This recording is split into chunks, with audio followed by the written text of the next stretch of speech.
भारत के इसमें मुलविस होने के शवाहिद भी अब खुलकर सामने आ गए हैं। किस तरीके से सामने आए हैं? ऑस्ट्रेलियाई इंटेलिजेंस एजेंसीज ने भारतीय हुकूमत से बाज़ाब्ता राब्ता किया और भारतीय मीडिया बताता है जी कि ऑस्ट्रेलियाई एजेंसीज ने दहशतगर्दी से मुताल्लिक पूछताछ के लिए भारतीय हुकाम से पूछा।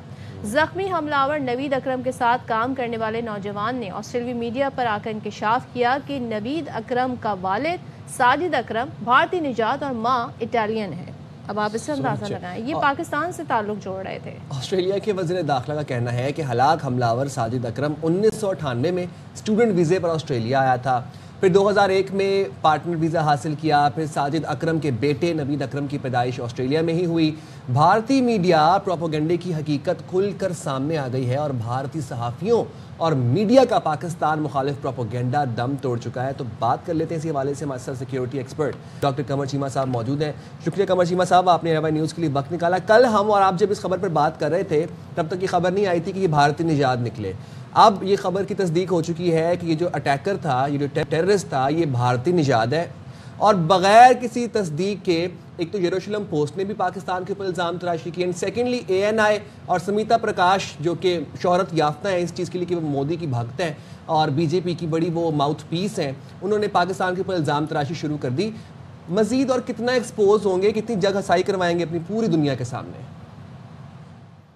बहुत शुक्रिया साइम साहब और सदफ साहिबा। देखिए, सिंपल सी बात है, मीडिया को टास्क होती है, मेन स्ट्रीम मीडिया हाउसेस को ये टास्क होती है कि आपने हर चीज़ को मुसलमानों और पाकिस्तान से लिंक करना है ताकि इंडिया के अंदर ये इम्प्रेशन डेवलप किया जा सके कि जनाब जो नरेंद्र मोदी की जो स्ट्रगल है दैट इज़ अगेंस्ट मुस्लिम्स और हम जी टेररिज्म से बहुत ज़्यादा मुतासर हैं, जबकि दुनिया को इस चीज़ का पता है कि पाकिस्तान ने 90,000 से ज़्यादा दहशतगर्दी की जंग में जाने दी, हमारा सबसे ज़्यादा नुकसान हुआ है, लेकिन वो ये तासुर देने की कोशिश करते हैं। अब कल ये जो ऑस्ट्रेलिया की आप बात कर रहे हैं उसमें क्या हुआ, ना तो ऑस्ट्रेलियंस ने कोई इन्फॉर्मेशन शेयर की, ना उनकी गवर्नमेंट से कुछ पता था। उन्होंने एक बंदे को रैंडम नाम को पकड़ा, जाके लिंक्डइन पे रिसर्च की, एक बच्चा पाकिस्तानी था जो ऑस्ट्रेलिया में पढ़ रहा था, वो यहाँ पे एक यूनिवर्सिटी में था, उसकी इन्फॉर्मेशन शेयर कर दीजिए कि ये बंदा है, और that was all fake news.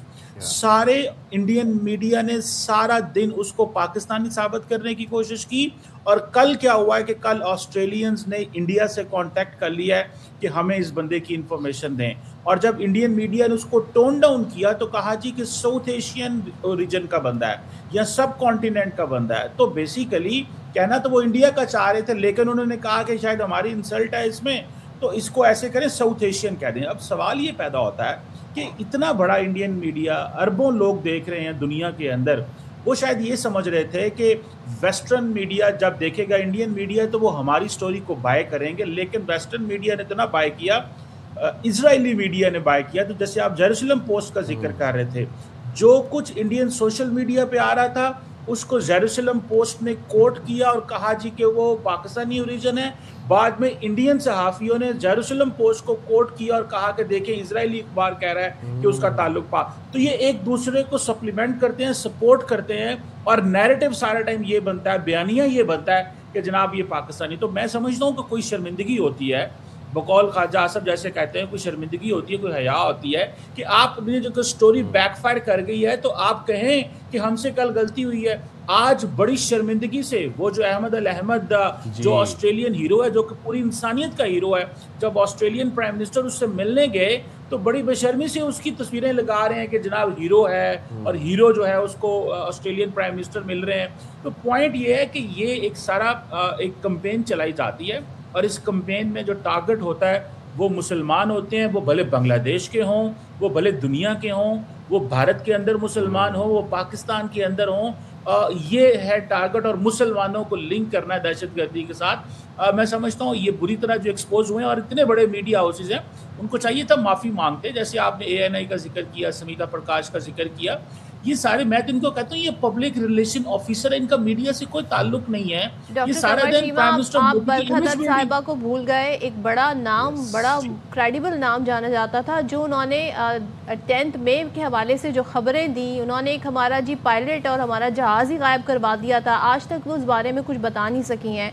झूठ वहाँ से ही शुरू हो गया था। मुझे एक चीज़ बताइएगा, इनकी तो नेशनल पॉलिसी है झूठ बोलना, आप खुद कह रहे हैं कि इनका मीडिया भी यही चीज़ करता है। अब वो जो लड़का है नवीद अकरम, एक शख्स जो अपने मुल्क के अलावा किसी दूसरे मुल्क में जाके जॉब करता है, उसके लिए कितने मुश्किल ज़ाहिर है वहाँ की पॉलिसीज़ होती हैं कि आपने यहाँ पे कानून पर किस तरह सख्ती से अमल दरामद करना है।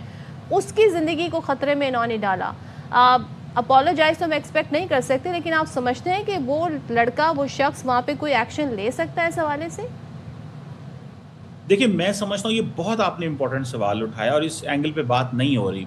देखिए, एक तो जारी बात था उस बच्चे की, स्टूडेंट की, उस लड़के की ज़िंदगी खतरे में इन्होंने डाली। इंडियन मीडिया ने उसको पब्लिसाइज किया, उसकी तस्वीरें आई, उसको आके क्लैरिफिकेशन वीडियो जारी करनी पड़ी और बताना पड़ा कि मैं ये वो शख्स नहीं हूँ जो इंडियन मीडिया दिखा रहा है। तो पहले तो मैं समझता हूँ, और कोई शर्मिंदगी नहीं है कि हम ये क्लैरिफिकेशन जारी करें और कहें कि हमसे गलती हुई है, लेकिन सवाल ये पैदा होता है कि कौन इन्हें रोक सकता है या कौन इनके ऊपर कर सकता है। मेरा ख्याल है कि जो Indian TV media houses Australia के अंदर ऑन एयर होते हैं, वो लड़का ऑस्ट्रेलिया के अंदर उनके ऊपर मुकदमा कर सकता है कि मेरी ज़िंदगी को CNN न्यूज़ 18 ने या NDTV ने या फलां जर्नलिस्ट ने ख़तरे में डाला है। मैं समझता हूँ कि पाकिस्तानी जो डियास्पोरा ऑस्ट्रेलिया के अंदर है, they should pool in the money, उस बच्चे को दें, वो वहाँ पे केस करें इनके ऊपर कि जी आप जो है मेरी ज़िंदगी क्यों ख़तरे में डाली, कल को कोई मुझे कुछ बंदा जो है वो कोई नुकसान पहुँचा दे तो कौन जिम्मेदार है।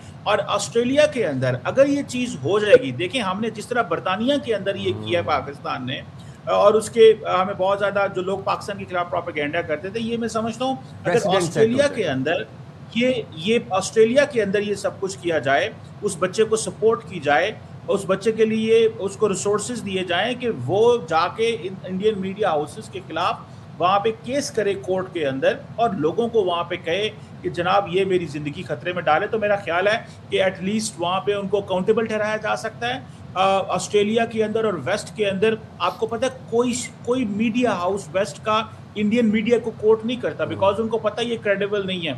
मई की जो जंग हुई थी भारत और पाकिस्तान की, उसमें इंडियन मीडिया के अब तो इंडियन अवाम इंडियन मीडिया की मीम्स बना रही थी, वही इनका मजाक उड़ा रहे थे। तो आप क्या इम्पैक्ट सोचते हैं कि वेस्टर्न मीडिया इनको क्यों कोट करेगा? और जब ऑस्ट्रेलियन गवर्नमेंट ने कुछ इन्फॉर्मेशन शेयर नहीं की थी, वेस्टर्न मीडिया ने कोई इन्फॉर्मेशन शेयर नहीं की थी, इन्होंने पहले ही पाकिस्तान और मुसलमान ये बार बार ये दो लफ्ज़ हैं जो इनके दिमाग में आए हुए हैं। आजकल बांग्लादेश जो है उसको भी इसी तरह ये लेबल करने की कोशिश करते हैं। तो मैं समझता हूँ उस बच्चे की हमें सपोर्ट करनी चाहिए। अगर वो चाहे कि वो वो कोर्ट में जाना चाहता है तो उसको ज़रूर हेल्प आउट करें, और वो जो मीडिया हाउसेस भारत के ऑस्ट्रेलिया में दिखाए जा रहे हैं उनके खिलाफ केसेस होने चाहिए, ताकि कभी भी दोबारा ये मीडिया हाउसेस जो है वो प्रोपेगेंडा ना करें। इनको पता चले कि फेक न्यूज़ और किसी की ज़िंदगी को ख़तरे में डालने की सज़ा हो सकती है। ठीक है, बहुत शुक्रिया कमर चीमा साहब, आपने वक्त निकाला। अब देखें कि ये बीजेपी की एक्सट्रीमिस्ट रेडिकल पॉलिसीज़ हैं, जिसकी एक एग्जांपल हमने देखी बिहार के चीफ मिनिस्टर जिस तरीके से वहाँ पर मुस्लिम दुश्मनी का मुजाहरा करते हुए हिजाब को नीचे खींचते, निकाब को नीचे खींचते थे। जहाँ पर इस तरह के घटिया और नीच लोग एग्जिस्ट करते हैं दुनिया में, वहीं पे सदफ अहमद अल अहमद की तरह के हीरोज भी एग्जिस्ट करते हैं। की तरफ जाने से पहले मैं ये कहूँगी, हम अब भी ये कहते हैं कि दहशतगर्दी का कोई मजहब नहीं होता, कोई मुल्क नहीं होता, कोई नस्ल, कोई एथनिसिटी, कुछ नहीं होता। लेकिन ये भारत था जिसने पाकिस्तान के खिलाफ एक महाज खड़ा करने की कोशिश की, जिसको वो खुद भी बेनकाब हुआ और उस पर बात करना भी हमने इसलिए ज़रूरी समझा। लेकिन जिस शख्स की हम बात कर रहे हैं, बोंडाई बीच पर जो ये वाक़या हुआ था, यानी दहशतगर्द को जाके खुद से कहते हैं ना उसका सामना करना, उसको कन्फ्रंट करना, उसको दबोच लेना, असला छीना, अहमद हीरो करार पाए। और अमरीकी सदर डोनाल्ड ट्रंप ने कहा कि अहमद ने बहुत बहादुरी का काम किया है। ऑस्ट्रेलिया के वज़ीर आज़म एंथोनी अल्बानीज़ कहते हैं कि सिडनी में एक तरफ इंसानियत का बदतरीन चेहरा दहशतगर्द कार्रवाई की सूरत में देखा, तो दूसरी तरफ अहमद की शक्ल में इंसानियत की बेहतरीन मिसाल सामने आई और अहमद अल अहमद की बहादुरी से कई जानें बच गईं। ऑस्ट्रेलिया में चाहे किसी का अकीदा कुछ भी हो, यही वही बात, किसी का कोई मजहब हो या ना हो, हम सब एक अजीम कौम है। और फिर अहमद अल अहमद के वालिदैन का सर भी अपने इस एक्ट से फ़ख्र से बुलंद किया। मोहम्मद फाते ये कहते हैं कि लोगों को खून में लथपथ देखा तो बेटे के ज़मीर ने मजबूर किया कि दहशतगर्द पर हमला करे। फिर अहमद की वालिदा ने यह कहा कि वाक़े की तफसील मालूम हुई तो बेटे पर बेहद फ़ख्र महसूस हुआ। अहमद को हमलावर के साथी ने 2 गोलियां भी मारी। सर्जरी के बाद अहमद की हालत अब ख़तरे से बाहर है। एक और बात मैं आपको बता दूं कि अहमद को वेपन यूज़ करना भी नहीं आता था, ना उन्होंने कभी सारी ज़िंदगी किया था, ना उनको उस पिस्तौल से फायर करना आता था। आप सोचें कि ऐसा शख्स जिसने कभी अपनी ज़िंदगी में वेपन ही ना देखा हो, जिसको यूज़ ही ना करना आता हो, आके उस टेररिस्ट के साथ कन्फ्रंट कर रहा है, उसको कैसे दबोच रहा है, बगैर ये सोचे कि मैं अगर इसे वेपन खींच भी लूंगा तो मैं चलाऊंगा कैसे, या अगर इसके हाथ में वेपन है तो मुझे ना कहीं गोलियां लग जाएं। 2 गोलियां खाई, अपनी जान पर खेल के इस एक्ट ऑफ टेररिज्म को कन्फ्रंट किया और इसको रोका। Hats off to Ahmed and salute to Ahmed. और वही बात है कि जहाँ पर एक ही कंट्री के अंदर एक बदतरीन एग्जाम्पल ऑफ टेररिज्म मिलती है, वहाँ पर इस तरह के हीरोज़ भी हमारे सामने थे।